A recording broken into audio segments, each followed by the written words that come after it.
ಶ್ರೀ ಗಣೇಶಾಯ ನಮಃ. ಶ್ರೀ ಗುರುಭ್ಯೋ ನಮಃ. ಶ್ರೀ ಸರಸ್ವತ್ಯೈ ನಮಃ. ಶ್ರೀಮಾತ್ರೇ ನಮಃ.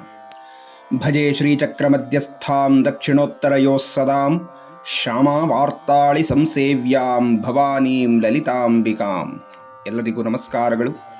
ಆತ್ಮೀಯರೇ, ಕಳೆದ ಉಪನ್ಯಾಸದಲ್ಲಿ ಶ್ರೀಲಲಿತೆಯ 689ನೆಯ ಶ್ರೀನಾಮ ರಾಜ್ಯಲಕ್ಷ್ಮೀ ಅನ್ನುವ ನಾಮಚಿಂತನೆಯನ್ನು ತಿಳಿಯುವ ಪ್ರಯತ್ನ ಮಾಡಿದೆವು.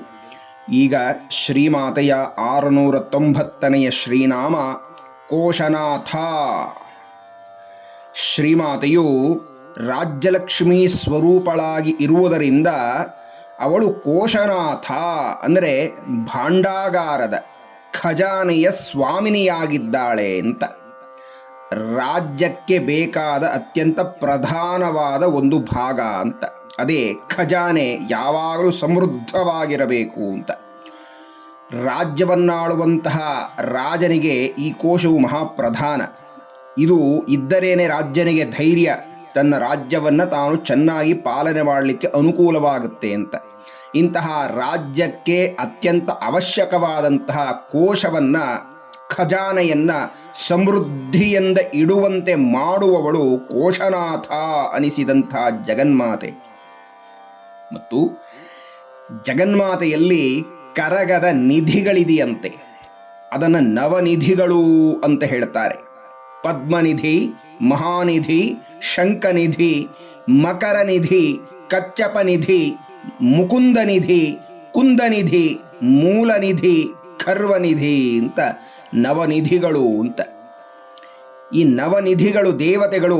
ಮಹಾಲಕ್ಷ್ಮಿಯು ಸೂರ್ಯನಂತೆ ಅಂತ ಹೇಳುವುದಾದರೆ ಸೂರ್ಯನ ಕಿರಣಗಳೇ ಈ ಕೋಶ ದೇವತೆಗಳು ಅಂತ. ಸೂರ್ಯನನ್ನ ಬಿಟ್ಟು ಕಿರಣಗಳು ಇರುವುದಿಲ್ಲ, ಲಕ್ಷ್ಮಿಯನ್ನ, ಶ್ರೀಮಾತೆಯನ್ನ ಬಿಟ್ಟು ಈ ನಿಧಿಗಳು ಇರುವುದಿಲ್ಲ ಅಂತ. ಹೀಗಾಗಿ ಶ್ರೀಮಾತೆಯ ಕೃಪೆಯಾಯಿತು ಅಂದರೆ ಅವರಿಗೆ ಈ ಕೋಶಗಳ ಅನುಗ್ರಹ, ನಿಧಿಗಳ ಅನುಗ್ರಹ ತಾನಾಗಿ ಪ್ರಕಾಶಮಾನವಾಗುತ್ತೆ ಅಂತ.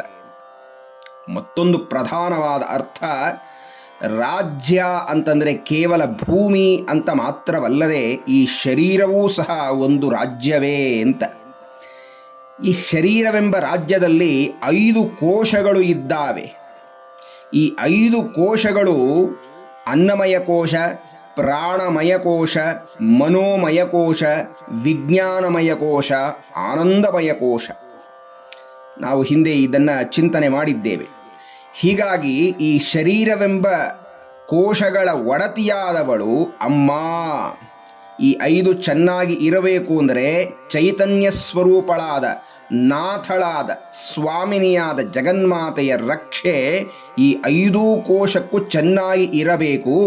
ಆಗ ಶರೀರವೆಂಬ ರಾಜ್ಯ ಚೆನ್ನಾಗಿ ನಡ್ಕೊಂಡು ಹೋಗುತ್ತೆ, ಆರೋಗ್ಯಪೂರ್ಣವಾಗಿರುತ್ತೆ ಅಂತ. ಹೀಗಾಗಿ ಶರೀರದ ಸ್ವಾಮಿನಿ ಅವಳು ಅನ್ನುವುದು ಅರ್ಥ ಅಂತ. 691ನೆಯ ಲಲಿತೆಯ ಶ್ರೀನಾಮ ಚದುರಂಗ ಬಲೇಶ್ವರಿ. ಶ್ರೀಮಾತೆಯು ಚದುರಂಗ ಬಲಗಳನ್ನು ಹೊಂದಿರುವ ಈಶ್ವರಿಯಾಗಿದ್ದಾಳೆ ಅಂತ. ರಾಜನಿಗೆ ಕೇವಲ ಕೋಶವಿದ್ದರೆ ಪ್ರಯೋಜನವಿಲ್ಲ. ಧನ ಕನಕ ಸಮೃದ್ಧಿಯಾಗಿರಬಹುದು, ಆದರೆ ಅದನ್ನು ರಕ್ಷಣೆ ಮಾಡಬೇಕಲ್ಲ. ಅದನ್ನು ಎಚ್ಚರಿಕೆಯಿಂದ ರಾಜನ ಬಳಿ ಯಾವಾಗಲೂ ಸದಾಕಾಲ ಇರುವಂತೆ ನೋಡ್ಕೊಳ್ಬೇಕಲ್ಲ. ಅದಕ್ಕೊಂದು ಭದ್ರತೆ ಬೇಕಲ್ಲ. ಹಾಗೆ ರಾಜ್ಯವನ್ನು ಕಾಪಾಡಲಿಕ್ಕೆ ಒಂದು ವಿಶೇಷವಾದಂತಹ ಭದ್ರತಾ ಸಿಬ್ಬಂದಿಗಳು ಬೇಕಲ್ಲ. ಅದನ್ನೇ ಚದುರಂಗ ಬಲ ಅಂತ ಹೇಳಿ ಕರೀತಾರೆ. ಆ ಚದುರಂಗ ಬಲವನ್ನು ಕೊಡುವವಳು ಅವಳೇ ಅಂತ. ಹೀಗಾಗಿ ರಾಜನಿಗೆ ಬೇಕಾದ ಕೋಶವನ್ನೂ ನೀಡುವುದರ ಜೊತೆಗೆ ಅದನ್ನು ರಕ್ಷಣೆ ಮಾಡುವಂತಹ ಚದುರಂಗ ಬಲವನ್ನು ಕೊಡುವವಳು, ರಕ್ಷಿಸುವವಳು ಅಮ್ಮನೇ ಆಗಿದ್ದಾಳೆ. ಆದ್ದರಿಂದ ಚದುರಂಗ ಬಲೇಶ್ವರಿ ಅಂತ. ಹಾಗಾದರೆ ಈ ಚದುರಂಗ 4 ವಿಧದ ಬಲವನ್ನು ಕೊಡ್ತಾಳೆ ಅಂದರೆ ಯಾವುದದು ಅಂತಂದರೆ ರಥ, ಗಜ, ತುರಗ, ಪದಾತಿ ಅಂತ, ಅಂದರೆ ಕಾಲಾಳುಗಳು ಅಂತ. ಈ 4 ಸಹ ಒಬ್ಬ ರಾಜನಾದವನಿಗೆ ಬಲಿಷ್ಠವಾಗಿರಬೇಕು ಅಂತ. ಹಾಗಿದ್ದರೆ ಆ ರಾಜನಿಗೆ ಶಕ್ತಿ ಹೆಚ್ಚಾಗಿದೆ ಅಂತ.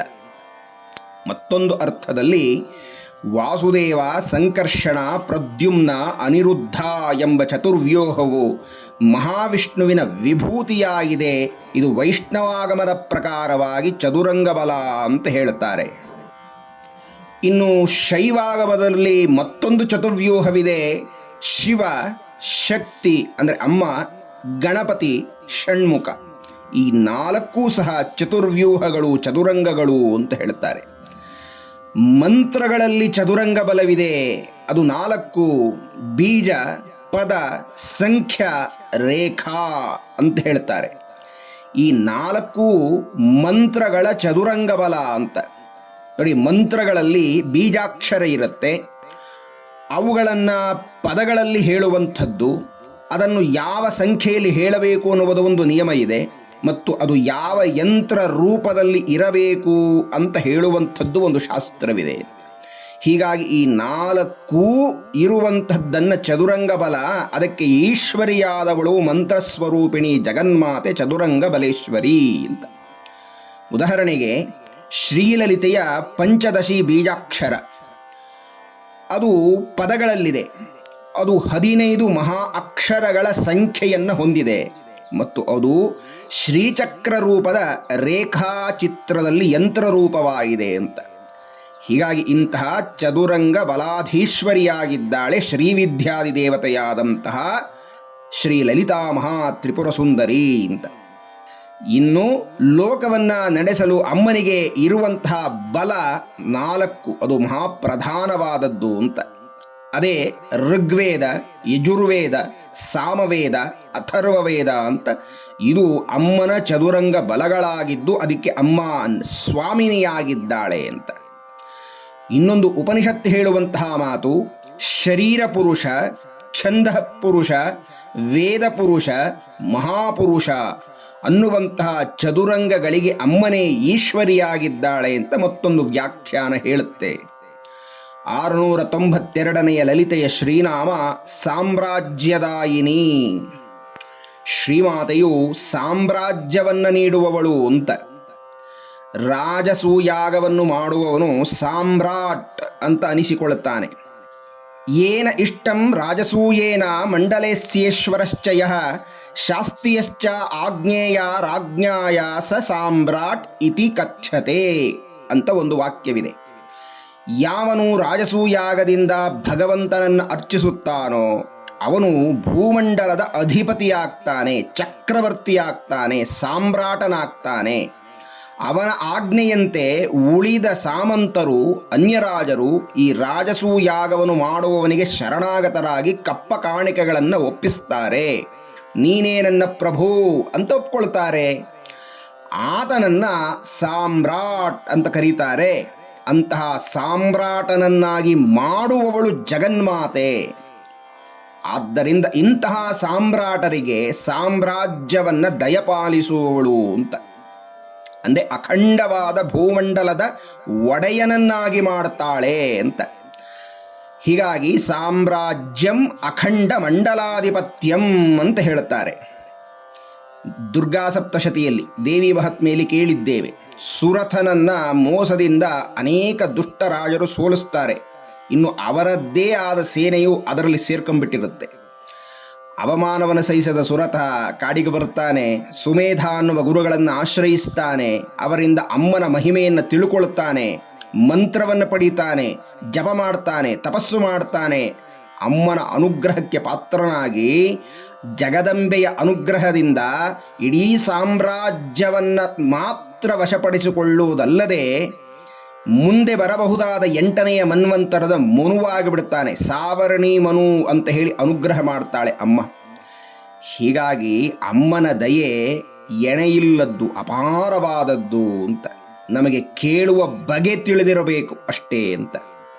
ಮತ್ತು ಪರಬ್ರಹ್ಮ ಪದವಿಗೆ ಸಾಮ್ರಾಜ್ಯ ಅನ್ನುವ ಹೆಸರಿದೆ ಅಂತ. ಅಂತಹ ಬ್ರಹ್ಮ ಪದವಿಯನ್ನು, ಸಾಮ್ರಾಜ್ಯವನ್ನು ತನ್ನ ಭಕ್ತರಿಗೆ ಜಗನ್ಮಾತೆ ನೀಡುತ್ತಾಳೆ. ಆದ್ದರಿಂದ ಸಾಮ್ರಾಜ್ಯದಾಯಿನಿ ಅಂತ. ಮತ್ತೊಂದು ವಿಶೇಷ ಅರ್ಥವನ್ನು ಇಲ್ಲಿ ತಿಳಿಯಬೇಕು. ರಾಜ್ಯವನ್ನು ಹೊಂದಿದವರಾರು, ಹಾಗೆ ಸಾಮ್ರಾಜ್ಯವನ್ನು ಹೊಂದುವವರು ಯಾರು ಅಂತ ಇದೊಂದು ಪ್ರಶ್ನೆ. ವಿದ್ಯೆಯನ್ನು ಹೊಂದಿ ದೀಕ್ಷೆಯಲ್ಲಿರುವವನು ರಾಜನಾಗ್ತಾನೆ. ಶ್ರೀವಿದ್ಯಾ ಉಪಾಸಕರಾದ ಗುರುಗಳನ್ನು ಸಾಮ್ರಾಟರು ಅಂತ ಹೇಳಿ ಕರೀತಾರೆ. ಅಂತಹ ಶ್ರೀವಿದ್ಯಾ ಉಪಾಸಕರಾದ ಗುರುಗಳಿಂದ ದೀಕ್ಷೆಯನ್ನು ಪಡೆದು ತಪಸ್ಸನ್ನು ಮಾಡಿ ಸಾಧನೆಯನ್ನು ಮಾಡಿ ಆ ಅಮ್ಮನ ತತ್ವವನ್ನು ತಿಳಿದವರನ್ನ ಸಾಮ್ರಾಟರು ಅಂತ ಹೇಳಿ ಕರೀತಾರೆ. ಇಂತಹ ಶ್ರೀವಿದ್ಯೆ ಎಂಬ ಸಾಮ್ರಾಜ್ಯವನ್ನು ಗುರುಮುಖತಃ ನೀಡಿ ಆ ಭಕ್ತನನ್ನು ಉದ್ಧರಿಸಿ ಅವನಿಗೆ ಮೋಕ್ಷ ಸಾಮ್ರಾಜ್ಯವನ್ನೇ ಕರುಣಿಸ್ತಾಳೆ ಜಗನ್ಮಾತೆ. ಆದ್ದರಿಂದ ಸಾಮ್ರಾಜ್ಯದಾಯಿನಿ ಅನ್ನುವುದು ಇದರ ಪರಮಾರ್ಥವಾಗಿದೆ ಅಂತ. ಒಟ್ಟಾರೆ ಕೇವಲ ಕ್ಷತ್ರಿಯರನ್ನು ಮಾತ್ರ ಸಾಮ್ರಾಟರು ಅಂತ ಹೇಳುವುದಲ್ಲ, ಅಂತಹ ಸಾಮ್ರಾಟರೂ ಸಹ ತಲೆಬಾಗ್ತಾರೆ. ಯಾರಿಗೆ ಅಂದರೆ ತಪಸ್ವಿಗಳಿಗೆ, ಯೋಗಿಗಳಿಗೆ, ಆತ್ಮಜ್ಞಾನಿಗಳಿಗೆ, ಬ್ರಹ್ಮಜ್ಞಾನಿಗಳಿಗೆ ಅಂತ. ಹೀಗಾಗಿ ಅವರಿಗಿಂತಲೂ ಸಾಮ್ರಾಟರು ಯಾರಿಲ್ಲ. ಹಾಗಾಗಿ ಬ್ರಹ್ಮಜ್ಞಾನಿಗಳಾದಂತಹ ಆತ್ಮಜ್ಞಾನಿಗಳೇ ಶ್ರೀವಿದ್ಯಾ ಉಪಾಸಕರೇ ಸಾಮ್ರಾಟರು. ಅಂತಹ ಸಾಮ್ರಾಟರಿಗೆ ಮೋಕ್ಷವೆಂಬ ಸಾಮ್ರಾಜ್ಯವನ್ನು ಕರುಣಿಸುವವಳು ಜಗನ್ಮಾತೆ, ಸಾಮ್ರಾಜ್ಯದಾಯಿನಿ. 693ನೆಯ ಲಲಿತೆಯ ಶ್ರೀನಾಮ ಸತ್ಯಸಂಧಾ. ಶ್ರೀಮಾತೆಯು ಸತ್ಯಪ್ರತಿಜ್ಞಳು ಅಂತ, ಸತ್ಯದ ಎಲ್ಲೆಯನ್ನು ಮೀರದವಳು ಅಂತ, ಸತ್ಯ ಸ್ವರೂಪಳು ಅಂತ. ಉಪನಿಷತ್ ಹೇಳುತ್ತೆ ಸತ್ಯಕಾಮ ಸತ್ಯ ಸಂಕಲ್ಪ ಅಂತ. ಅಮ್ಮನ ಮಾತು ಸಂಕಲ್ಪ ಎಂದೂ ವ್ಯರ್ಥವಾಗುವುದಿಲ್ಲ ಅಂತ, ಅದು ಯಾವಾಗಲೂ ಸತ್ಯ ರೂಪದಲ್ಲಿ ಇರುತ್ತೆ ಅಂತ. ಈ ಸತ್ಯಸಂಧ ಅನ್ನುವಂತಹ ಲಕ್ಷಣ ರಾಜನಲ್ಲಿ ಪ್ರಧಾನವಾಗಿ ಇರಬೇಕು ಅಂತ. ಸತ್ಯಸಂಧ ಸಂಕಲ್ಪೋ ಯಸ್ಯೇತಿ ಸತ್ಯಸಂಧ ಅಂತ. ಯಾವ ರೀತಿಯಲ್ಲಿ ವ್ಯರ್ಥವಲ್ಲದ್ದು ಈ ಸತ್ಯ ಅಂತಂದರೆ ರಾಮಚಂದ್ರನ ಮಾತಿನಂತೆ ವ್ಯರ್ಥವಲ್ಲದ್ದು ಅಂತ ಉದಾಹರಣೆಯನ್ನು ಕೊಡುತ್ತಾರೆ ವ್ಯಾಖ್ಯಾನಕಾರರು. ಅಂತಹ ರೀತಿಯ ಸತ್ಯಸಂಧಳು ಜಗನ್ಮಾತೆ ಅಂತ. ಯಾಕೆ ರಾಮನಿಗೆ ಹೋಲಿಸಿಬಿಟ್ರು ಅಂತಂದರೆ ಶ್ರೀರಾಮೋ ಲಲಿತಾಂಬಿಕಾ ಅಂತ ಒಂದು ಉಪಾಸನಾ ವಿಚಾರವನ್ನು ಹೇಳುತ್ತಾರೆ. ಅಂದರೆ ಪುರುಷನಾದರೆ ಶ್ರೀರಾಮ, ಸ್ತ್ರೀ ರೂಪವಾದರೆ ಆ ರಾಮನೇ ಲಲಿತಾಂಬಿಕೆಯಾಗ್ತಾಳೆ ಅಂತ.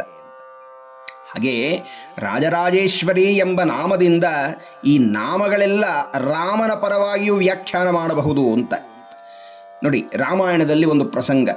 ಇಂದ್ರಜಿತು ಲಕ್ಷ್ಮಣನ ಯುದ್ಧ ಸಂದರ್ಭದಲ್ಲಿ ಮಹಾಮಹಾ ಅಸ್ತ್ರಗಳನ್ನು ಬಿಟ್ಟರೂ ಸಹ ಇಂದ್ರಜಿತು ಸಾಯದೆ ಮಹಾಶಕ್ತಿವಂತನಾಗಿ ಇದ್ದು ಬಿಡ್ತಾನೆ. ಈಗ ಯಾವ ರೀತಿ ತನ್ನನ್ನು ಸಾಯಿಸೋದು ಅಂತ ಯೋಚನೆ ಮಾಡ್ತಾ ಮಾಡ್ತಾ ಕೊನೆಗೆ ಲಕ್ಷ್ಮಣ ಯೋಚನೆ ಮಾಡ್ತಾನೆ, ನಾನು ಗಳಿಸಿದಂತಹ ಎಲ್ಲ ವಿಧವಾದ ಅಸ್ತ್ರಗಳು ವಿಫಲವಾಗಿ ಹೋಯಿತು, ಪೌರುಷವಾದ ತಣ್ಣಗಾಗಿ ಹೋಯಿತು, ಫಲವಿಲ್ಲದಂತಾಯಿತು, ಭಗವಂತನೇ ಸತ್ಯ ಅನ್ನುವಂಥದ್ದು ಈಗ ತೋರ್ತೇನೆ ಅಂತ ಹೇಳಿ ಒಂದು ಐಂದ್ರಾಸ್ತ್ರವನ್ನು ಪ್ರಯೋಗ ಮಾಡಿ ಅದಕ್ಕೆ ಶಕ್ತಿಯನ್ನು ತುಂಬುವಂತೆ ಈ ಮಾತನ್ನು ಹೇಳ್ತಾನೆ. ಸತ್ಯಸಂಧಶ್ಚ ರಾಮೋ ದಾಶರಥಿರ್ಯದಿ ಅಂತ ಹೇಳ್ತಾನೆ. ಅಂದರೆ ಲಕ್ಷ್ಮಣನು ಇಂದ್ರಜಿತುವಿನ ಸಂಹಾರದಲ್ಲಿ ಹೇಳಿದ ಮಹಾಮಂತ್ರ ಏನಪ್ಪ ಅಂದರೆ ದಾಶರಥಿ ಅಂದರೆ ರಾಮನು ಸತ್ಯಸಂಧನಾಗಿದ್ದರೆ ಈ ಅಸ್ತ್ರವೇ ರಾವಣಿಯನ್ನು ಅಂದರೆ ಈ ಇಂದ್ರಜಿತುವನ್ನು ಸಂಹಾರ ಮಾಡು ಅಂತ, ಬಿಟ್ಟ ಬಾಣವನ್ನು ಅದು ಸಂಹಾರ ಮಾಡಿತು ಅಂತ. ಅಂದರೆ ಉಳಿದ ಎಲ್ಲ ಮಹಾಮಹಾ ಅಸ್ತ್ರಗಳು ವಿಫಲವಾಗಿಬಿಡುತ್ತೆ. ಇಲ್ಲಿ ಅಸ್ತ್ರಗಳು ಅಂದರೆ ಮಂತ್ರಗಳು ಅನ್ನುವ ಅರ್ಥವನ್ನೂ ಸಹ ವ್ಯಾಖ್ಯಾನಕಾರರು ಹೇಳ್ತಾರೆ. ರಾಮ ಮಂತ್ರವೊಂದು, ಸತ್ಯಸಂಧ ಅನ್ನುವ ಮಂತ್ರವೊಂದು ಕೆಲಸ ಮಾಡುತ್ತೆ. ಹೀಗಾಗಿ ಜಗನ್ಮಾತೆಗಾಗಲಿ ಪರಮಪುರುಷನಾದಂಥ ರಾಮನಿಗಾಗಲಿ ಇಬ್ಬರಲ್ಲೂ ವ್ಯತ್ಯಾಸವಿಲ್ಲ ಅಂತ ಹೇಳ್ತಾ ಅವನು ಸತ್ಯಸಂಧ, ಜಗನ್ಮಾತೆ ಸತ್ಯಸಂಧ ಸ್ವರೂಪಳು ಅಂತ. 694ನೆಯ ಲಲಿತೆಯ ಶ್ರೀನಾಮ ಸಾಗರ ಮೇಖಲಾ. ಎಲ್ಲೆ ಇಲ್ಲದ ಬೃಹತ್ ಸಾಗರವೇ ಅಮ್ಮನಿಗೆ ಮೇಖಲವಾಗಿದೆ ಅಂತ. ಮೇಖಲ ಅಂದರೆ ಸೊಂಟದ ಡಾಬು ಅಂತ, ಒಡ್ಯಾಣವಾಗಿದೆ. ಆದ್ದರಿಂದ ಅಮ್ಮನನ್ನ ಸಾಗರ ಮೇಖಲ. ಮತ್ತೊಂದು ಅರ್ಥದಲ್ಲಿ ಮೇಖಲ ಅಂತಂದರೆ ಗಡಿ, ಹದ್ದು, ಸರಹದ್ದು ಅಂತ ಹೇಳ್ತಾರಲ್ಲ ಅದು. ಅಮ್ಮನಿಗೆ ಅಖಂಡ ಭೂಮಂಡಲವೇ ಅವಳ ಸಾಮ್ರಾಜ್ಯವಾಗಿರೋದ್ರಿಂದ ಇಂತಹ ಅಖಂಡವಾದ ಭೂಮಂಡಲದ ರಾಜ್ಯಕ್ಕೆ ಗಡಿ ಯಾವುದಪ್ಪ, ಸರಹದ್ದು ಯಾವುದಪ್ಪ ಅಂತಂದರೆ ಅದೇ ಸಾಗರ. ಹಾಗಾಗಿ ಸಾಗರ ಮೇಖಲ ಅಂತ. ಇನ್ನೊಂದು ಅರ್ಥದಲ್ಲಿ ಜಗನ್ಮಾತೆ ಇಡೀ ಬ್ರಹ್ಮಾಂಡ ರೂಪದಿಂದ ವ್ಯಾಪಿಸಿರುವುದರಿಂದ ಅವಳು ವಿಶ್ವರೂಪಿಯಾಗಿದ್ದಾಳೆ. ಅಂತಹ ವಿಶ್ವರೂಪಿಯಾದ ಅಮ್ಮನ ಸ್ವರೂಪಕ್ಕೆ ಕಟಿಪ್ರದೇಶ ಪೃಥ್ವಿ ಅಂತ. ಆ ಕಟಿಪ್ರದೇಶದಿಂದ ಕೆಳಗಡೆಗೆ ಅತಲ, ವಿತಲ, ಸುತಲ, ರಸಾತಲ, ಮಹಾತಲ, ತಲಾತಲ, ಪಾತಾಳ ಇತ್ಯಾದಿ ಲೋಕಗಳಿದ್ದಾವೆ. ಇನ್ನು ಕಟಿಯ ಮೇಲ್ಭಾಗ, ಕಟಿ ಅಂತಂದರೆ ಈಗಾಗಲೇ ಹೇಳಿದಂತೆ ಪೃಥ್ವಿ, ಭೂಹು ಅಂತ ಹೇಳಿದ್ದಾಯಿತು. ಅದರ ಮೇಲೆ ಭುವಃ, ಸುವಃ, ಮಹಃ, ಜನಃ, ತಪಃ, ಸತ್ಯಂ ಎಂಬ ಲೋಕಗಳು ಊರ್ಧ್ವಲೋಕಗಳಾಗಿದ್ದಾವೆ ಅಂತ. ಹೀಗಾಗಿ ಇಡೀ 14 ಲೋಕಗಳೇ ಅವಳ ಸ್ವರೂಪವಾಗಿದೆ. ಅವಳ ಆ ವಿಶ್ವರೂಪ ಸ್ವರೂಪಕ್ಕೆ ನಡುವಿನ ಉಡ್ಯಾಣ ಯಾವುದಯ್ಯ ಅಂತಂದರೆ ಅದೇ ಸಾಗರ, ಸಾಗರ ಮೇಖಲಾ ಅಂತ ಹೇಳ್ತಾರೆ. ಹೀಗೆ ರಾಜರಾಜೇಶ್ವರಿ ನಾಮದಿಂದ ಆರಂಭವಾಗಿ ಸಾಗರ ಮೇಖಲಾ ಎಂಬ ನಾಮದವರೆವಿಗೆ ರಾಜ್ಯಲಕ್ಷ್ಮೀ ಸ್ವರೂಪಳಾಗಿ, ವಿಶ್ವರೂಪಳಾಗಿ, ಭುವನೇಶ್ವರಿಯಾಗಿ, ಐಹಿಕವಾದ ಸಕಲ ಸಂಪತ್ತನ್ನು, ರಾಜ್ಯವನ್ನು ಕೊಡುವವಳು ಅವಳೇ. ಈ ಜೀವಿತಾವಧಿಯ ನಂತರ ಇರಬೇಕಾದ ಉತ್ತಮ ಸದ್ಗತಿಯನ್ನು ಕೊಡುವವಳು ಅವಳೇ. ಅದೇ ಮೋಕ್ಷ ಸಾಮ್ರಾಜ್ಯ. ಹೀಗಾಗಿ ಇಹ ಪರ ಸಾಧನೆಗೆ ಬೇಕಾಗಿರಬಹುದಾದ ಸಮಸ್ತ ಭೋಗ ಐಶ್ವರ್ಯಗಳನ್ನು, ಮೋಕ್ಷವನ್ನು ನೀಡುವುದಕ್ಕೆ ಒಡತಿಯಾದವಳು, ಈಶ್ವರಿಯಾದವಳು ಜಗನ್ಮಾತೆ ಶ್ರೀ ಶ್ರೀ ಲಲಿತಾ ಮಹಾ ತ್ರಿಪುರ ಸುಂದರಿ. ಅವಳೇ ರಾಜರಾಜೇಶ್ವರಿಯಾಗಿದ್ದಾಳೆ. ಅಂತಹ ಜಗನ್ಮಾತೆಯ ಪಾದಾರವಿಂದಗಳಿಗೆ ಶಿರಸ ಮನಸ ವಂದಿಸುತ್ತಾ ಮುಂದಿನ ಉಪನ್ಯಾಸದಲ್ಲಿ ಜಗನ್ಮಾತೆಯ ಮುಂದಿನ ಶ್ರೀನಾಮಗಳನ್ನು ಚಿಂತನೆಯನ್ನು ಮಾಡೋಣ ಅಂತ ಹೇಳ್ತಾ ಎಲ್ಲರಿಗೂ ವಂದನೆಗಳು. ನಮಸ್ಕಾರ.